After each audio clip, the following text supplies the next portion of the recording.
starting remarks, I could say that. Thank you. Okay.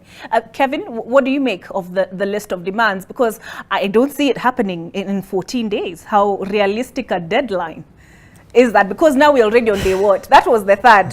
A lie. We're on day what?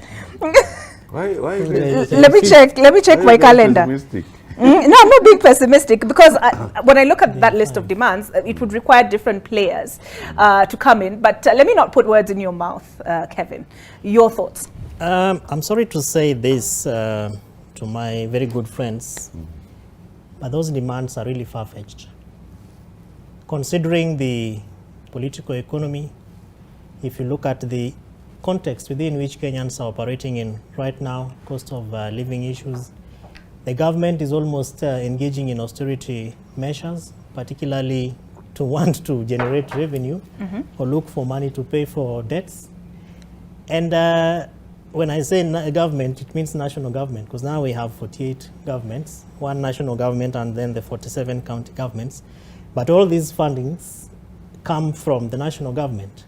So I think for me, these calls, as Dr. Rui says, are not new. But then the expectation is, how do you want to navigate within all these other challenging environments and contexts against the functions of MCAs? Because by constitution, so by law, and even expectation of Kenyans is that the MCA is a person who will go and get things done.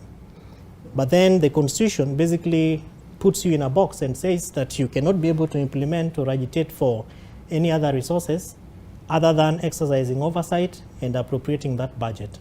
So for me, among all these demands, one that probably would call for review is maybe the allowances, particularly the car loan and transport reimbursement, which then I think is a conversation that, as we also engage in tax discussions right now as a country, CAF on behalf of MCAs would actually take this to the relevant agencies to be able to make it as a recommendation.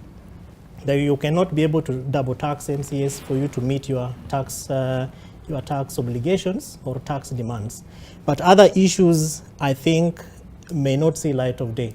And that is really because if you talk about levels of engagement, I think that there are opportunities for conversations and dialogue, and that is right at SRC, CRA, CAF itself. I don't see MCAs going very far, because anybody they want to be able to engage will ask them, so who is speaking for you? So even among MCAs, they will have to generate a mechanism to engage, because nobody can be able to engage all the 2,000 plus MCAs. There has to be a mechanism of sitting around a table, because even here, if you are to invite over 2,000 people, it might not work. And so that mechanism, in my view, which perennially has been largely accepted within devolution circles, is the CAF, County Assemblies Forum.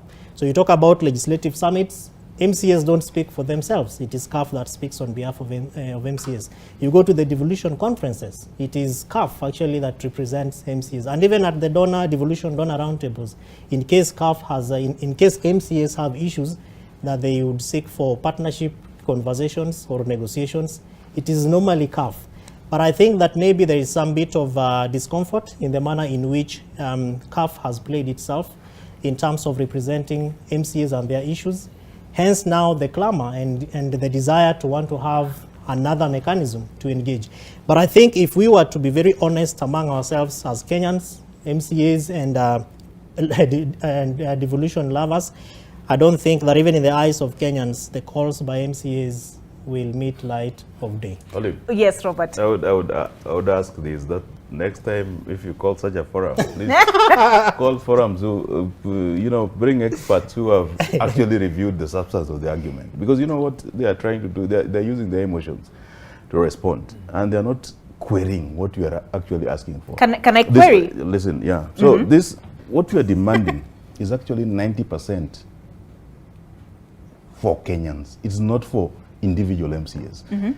If you tell me today to have 18,000 to rent an office in Kileleshwa, tell me where in Kileleshwa I'm going to rent an office for a maximum rent per month of 18,000. Where even a bedsitter cannot cost even 20,000. You see, the MCA have replaced worked there for 15 years. He doesn't even know where the office is. He has never stepped into the office because it was opened in like a dingy place somewhere where if he steps in today, 500 people will be surrounding him. If today you tell me to go and oversight the governor or the county executive member,